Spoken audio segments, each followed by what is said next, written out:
Welcome everybody here to today's breakout session. My name is Phil Albinus, and I'm the HR Technology Editor for HR Executive Magazine.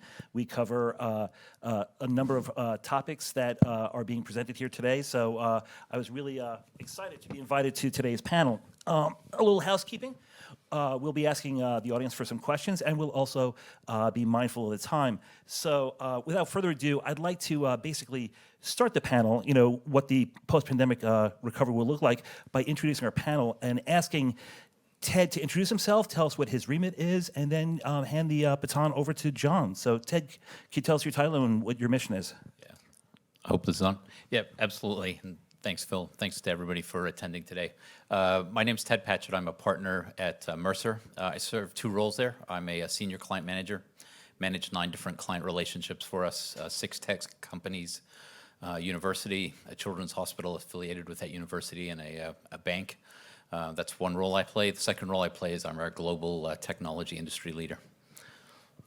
And John? Yeah, thank you. And thanks, everybody, for attending. Good to see people in person. So, John Barney, I lead the Aerospace Defense National Security Practice at Odgers, Berndtson. We're likely about the 6th largest executive search and talent firm in the world. Do a lot of work across some large companies, but also do a significant amount of work with emerging tech companies in areas like artificial intelligence, cyber, autonomy, and have been working across human capital and talent and leadership for the last 20 plus years. That's fantastic, gentlemen. Thank you so much. So I'd like to start off by just sharing some very stark numbers here. Pardon me reading with my glasses. CNBC reports that 95% of employees are considering changing their job, and market research firm Korn Ferry predicts 85 million unfulfilled jobs in 2030. CNBC also reported that 4.5 million Americans left their job last month. These are some pretty stark times. At a recent HR technology conference, experts from an HCM provider said that the job market of 2030 will continue to be very tight thanks to the events of 2020 and 2022. And they said, for a number of reasons, the current supply chain issues will drive companies back to move operations to Asia, back to the US. But we're still looking at challenges and a field of open jobs. My first question for the panel is, how should HR and tech leaders prepare for such a tight job market that expands into a decade of existence? Have they grasped this reality, or do they remain in a pre-pandemic mindset? Ted, you're Sure. next to me. Okay. You had a lot of pieces there, but I think, go back to your first piece. Sorry, where are you? It's so bright in the lights. Right here. How should tech leaders prepare for such a tight job market that expands into a decade of existence? A couple thoughts. We talk about this job market, and I think people talk about a talent shortage. I'd encourage people to think about it, and tech leaders and other industry leaders think about it differently. This isn't a talent shortage. This is a talent shift. People are going to have to think differently about how they approach talent going forward. I was at a meeting with a client last week, and one of the things they talked about was the fact that even their talent team has come to them and said, even if we wanted to, we can't find all the talent we need that we need to fill the open positions and the expansion that we have. So we can talk a little more about what the steps are you take for that. But the first step, I'd say, is you need to think about it differently. You need to start shifting your mindset. And I do think that company leaders and the tech leaders are coming to this realization that they're going to need to approach this differently, because they are hearing from their businesses that we need people. We're having trouble retaining people, and we're having trouble hiring people. And we can talk more about what steps are involved to change that in a little while. That's great. And John, what are your thoughts? What are you hearing from your clients as well? Yeah, I would say when we've sat down with CEOs, the issue of talent and what to do about it, number one issue that comes up, and it's recognizing that this is a strategic shift.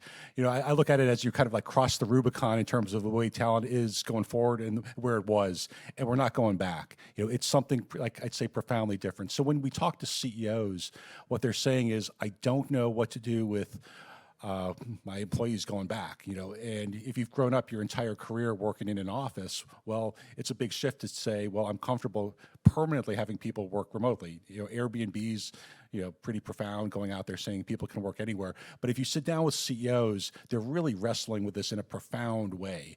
And I don't think it's going back, though. I think you'll probably hear from us just number of times, like there has been a shift. We probably accelerated 15 years, 20 years in terms of the future of work in the last 2. And you're not going to be able to unpack that and just put it back in the same way as it was. Yeah, I would agree with that. And to kind of build upon that, I think there's actually a potential out there for a bit of a schism coming between what I'll sort of call management and the employees. When you survey management at different companies and leaders, they want people back in the office. When you talk to employees, they look at this and they say, you know what, we've done really well for the last 2 years. We've proven ourselves. I should be allowed to work at home if I want to. And so there are steps companies can take to sort of prepare and help cushion that. But there's going to be a day of reckoning in some areas where I believe where people are asking people to come back to the office. Is that for collaboration purposes, or is it because, darn it, we're renting this building, we got to use this building? No, I think it's for collaboration purposes. I don't think it's a real estate play. It's there are leaders believe that people work better together when they're back in the office, and there are instances in companies I've spoken to where they have been able to say that that's the case. And I can give an example in a little while with a video game developer. But there are other cases where employees have shown that they can work really well with sort of via Zoom and other methods without a drop-off in productivity. And so I think there's companies need to think very carefully about how they approach this back to the office approach. It's a fine line you walk. Again, another client example, talking to a client a couple weeks ago, there are people who worked there before COVID are quite happy to come back in a couple days a week. Right. But the minute they talk to a new hire or a potential sort of recruit about coming to work for them and say, by the way, we're a 2-day in the office company, that's, for technology talent, that those people, they're having trouble hiring those people. Right. So what changes have they implemented? How are they addressing this? Is this a change of culture as well to address these attraction and retention challenges? Well, I'll talk a little bit about culture too. I think if you went pre-pandemic, there was always talk about let's have free snacks, let's have foosball tables, let's have beanbag chairs, let's make the office fun, comfortable, like that. People want to be able to make their own choices. People want to be able to feel empowered. And I think where the schism, as you're saying, can come in is that if you're in a role that requires like manufacturing or in-person, and I think people on some level understand the role of in-person collaboration. However, in the environment we're in, people start to realize the cost of commuting. Well, it's a lot. You look at the price of gas, $5 a gallon, buying a wardrobe, buying food, when you come into the office, childcare, all those other issues, you look at that trade-off and it's pretty significant. So that's where giving people that autonomy to make those decisions, I think, has become increasingly important. As we were saying before, I think it's going to be a competitive advantage for companies that can think that through strategically. Yeah, I would add to that. I think culture is critical. Transparent and empathetic communications are a must. Beyond that, it's flexibility. So I think companies that are willing to look at this and say, you know what's most important to us is that you get the work done. And if you can do that within flexible hours or within a compressed work week, and that's what you're after, and we can support that as an organization or figure out how to support that as an organization, that's really important. And then the last part that's really important from a perspective as well is taking care of employees' well-being. COVID has brought that to the forefront from everybody. It's no longer the days of just go get a physical and have your blood pressure taken. People are looking for well-being in every format possible: financial, mental health, physical health. It's evolved to a whole nother level. And as Americans, we went to work sick. If we had, unless we were, really waylaid by the flu, before, pre-COVID, people went in, when they really shouldn't have been come into the office. Yeah, I mean, I'll tell you, I'm a former naval officer, veteran, and yeah, there was a badge of honor. Like, you wouldn't stay home. Like, you'd go in, even if you were spreading the flu or whatever. At that time, like, you just would come in, and you wouldn't think to stay home. And now people, and I think it's much better. We're serious about people's well-being, physical, health, emotional, all around. But pre-COVID, yeah, you would always come in, even if you were spreading something. Right.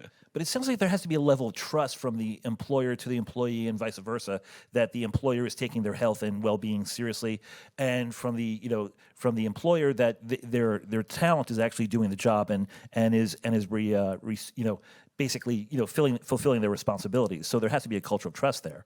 Well, and that's where I think the piece about just understanding, like employees looking at the role very like comprehensively now. So when you think about, while an employer wants there to be collaboration, and that's very important, if you're an employee and you have, well, I'm going to spend thousands of dollars now commuting in where I didn't before, I have to navigate childcare potentially, I have to spend money on additional food. You're like, okay, is it worth the thousands of dollars, the emotional stress of coming in? So that's where I think employers need to really take that step back. And the one thing I would add too is, I think going forward, it's going to be to really understand and go deeper on like what work truly has to be done in person, where the value is, and what work truly can be done remotely, and really think that through in a very thoughtful way, not just default to, let's go back to the office. Absolutely. So let's talk about skills and upskilling.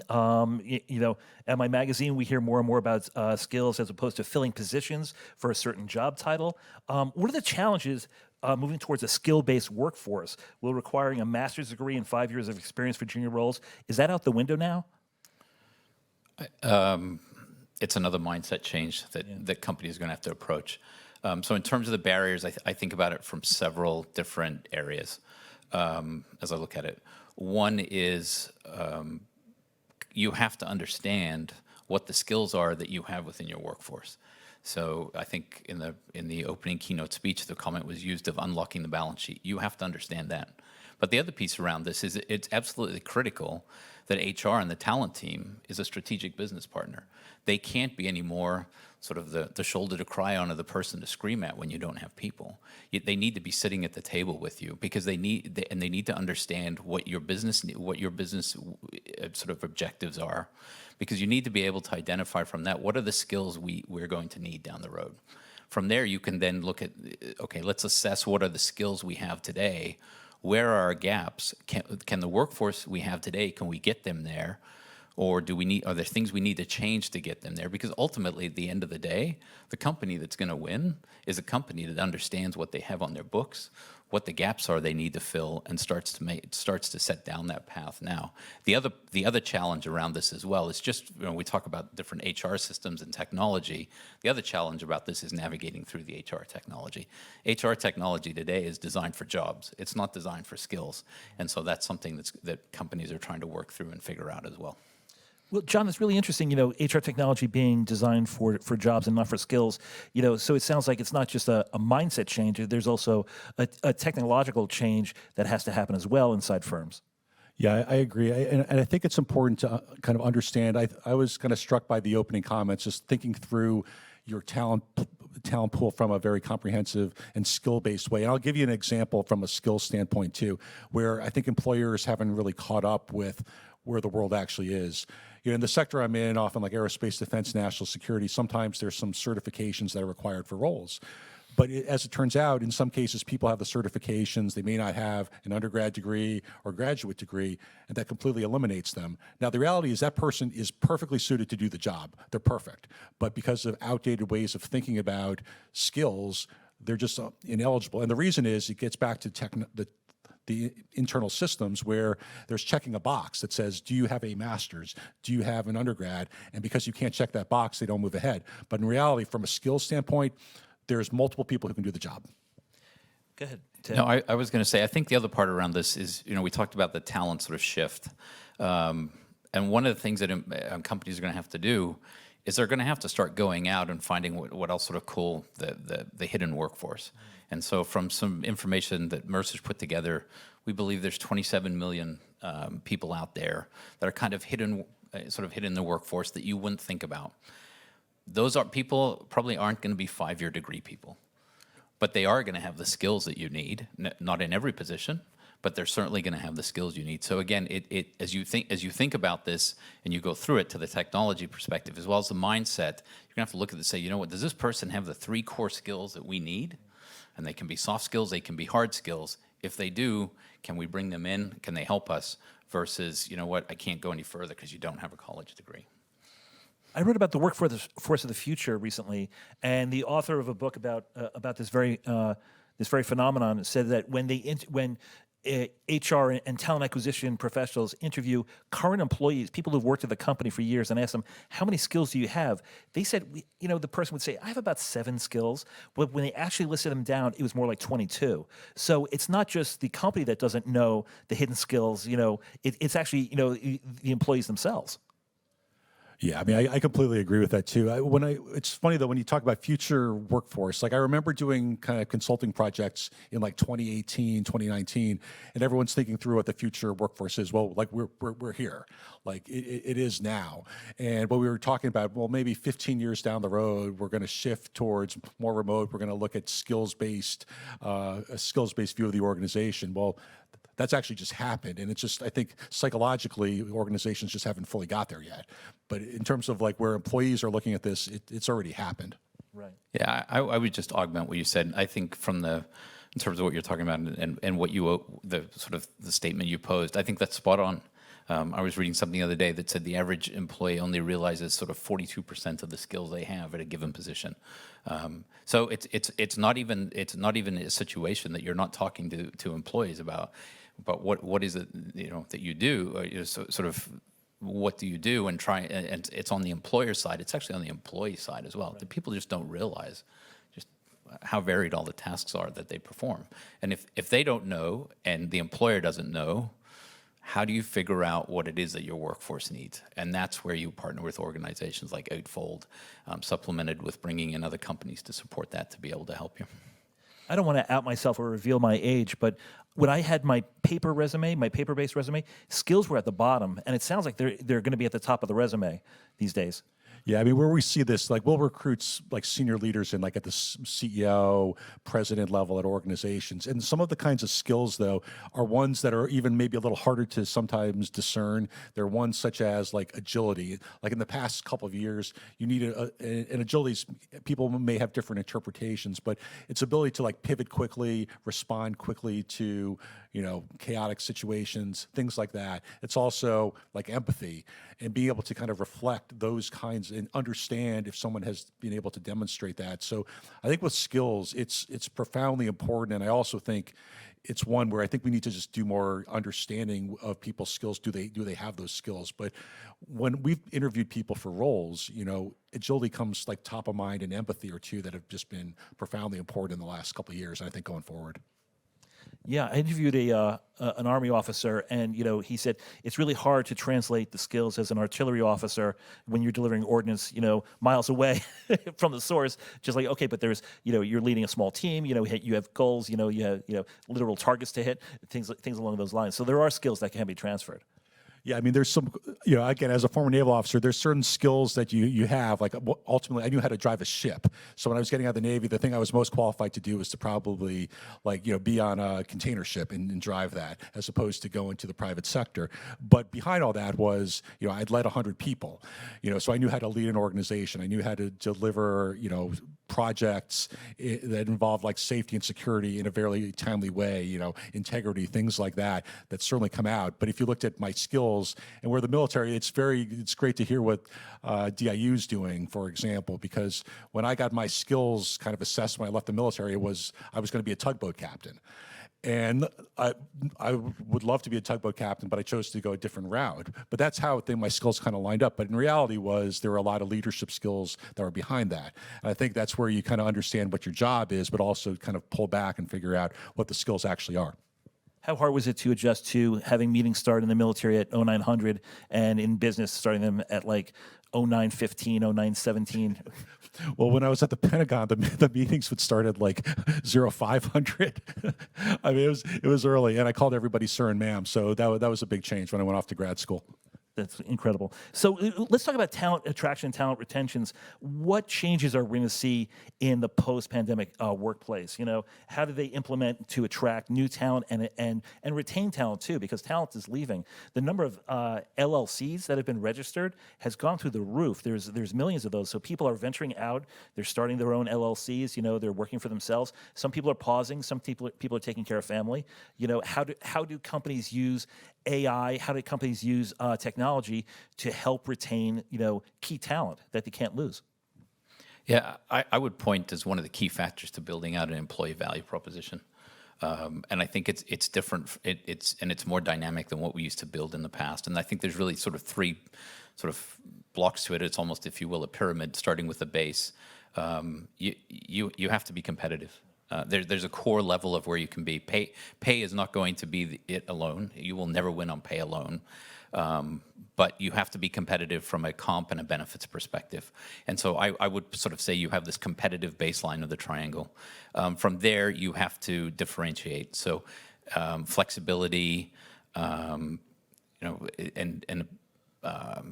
different attributes to sort of differentiate yourself from the others. And then finally, the last piece to that is unique. You have to be able to set yourself out from others.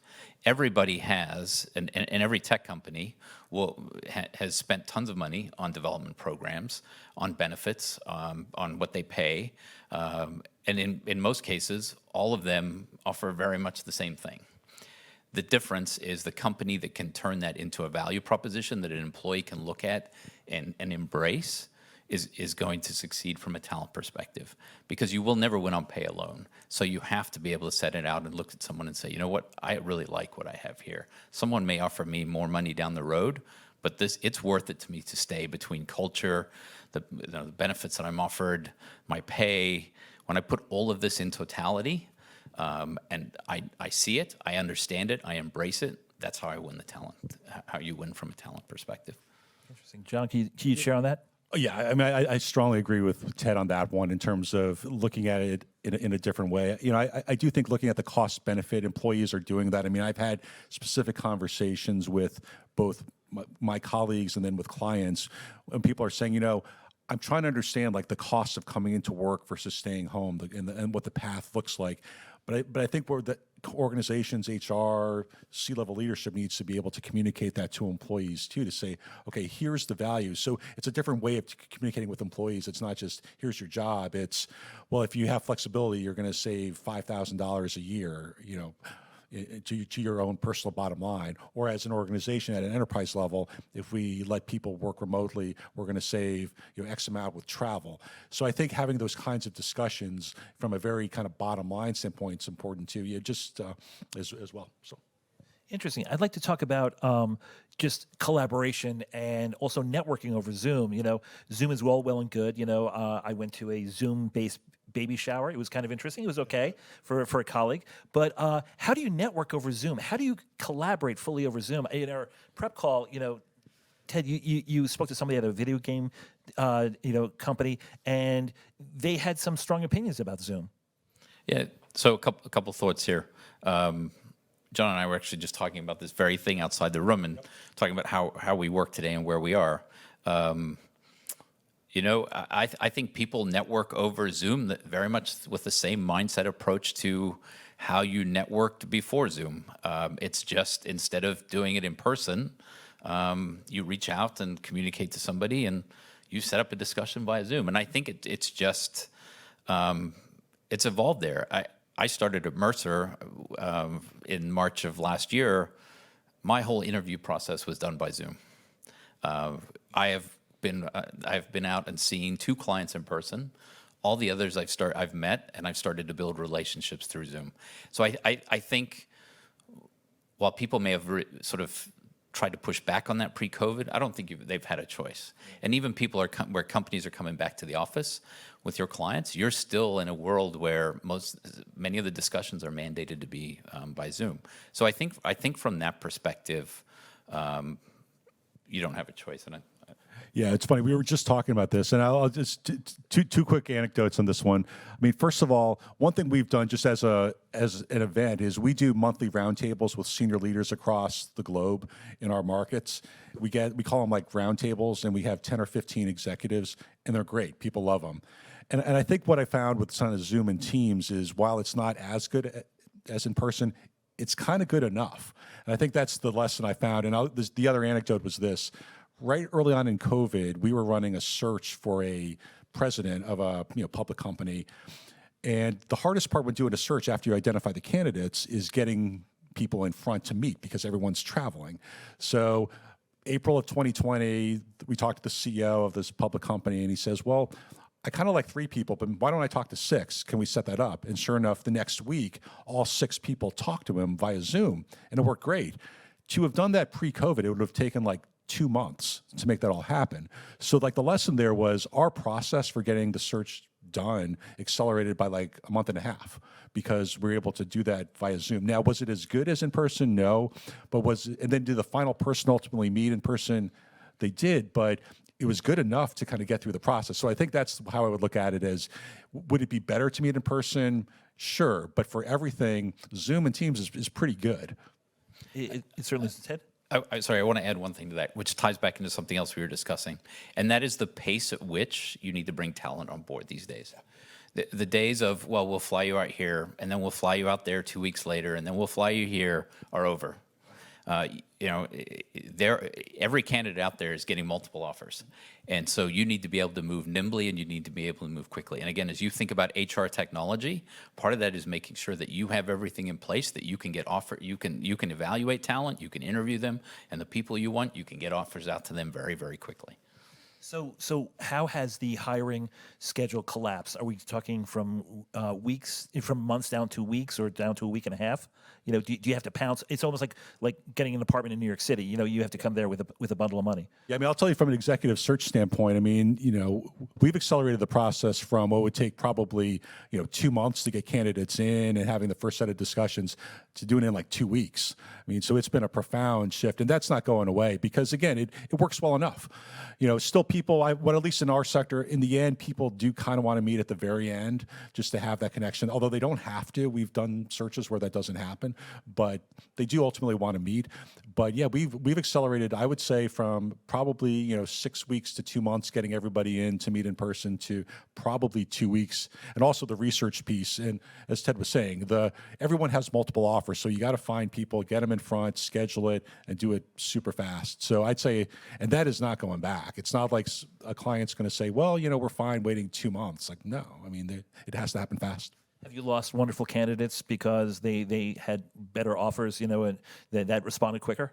Yeah, completely. I mean, again, an anecdote. I wish this had worked better for us, but we've done a bunch of work in supply chain, and for a very large company, they wanted a top supply chain candidate. As we may have noticed, there's been some supply chain challenges in the last year and a half.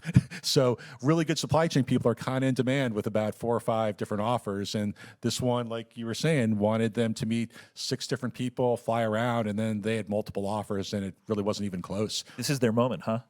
Oh yeah. This is you've hit the jackpot if you're a really good supply chain person right now. So they could just, I mean, it was one of those. I felt bad for the client because they're like, well, I'm so surprised they didn't want to join us. I said they had like 4 other offers.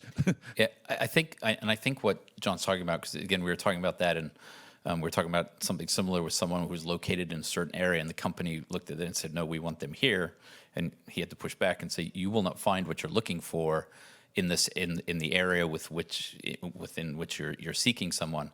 I think it's important that as a company understands from a talent strategy perspective the implications of their sort of return to work and their workforce strategy. Remote working can be a threat and it can be an opportunity, and you kind of have to decide on how you want to embrace it.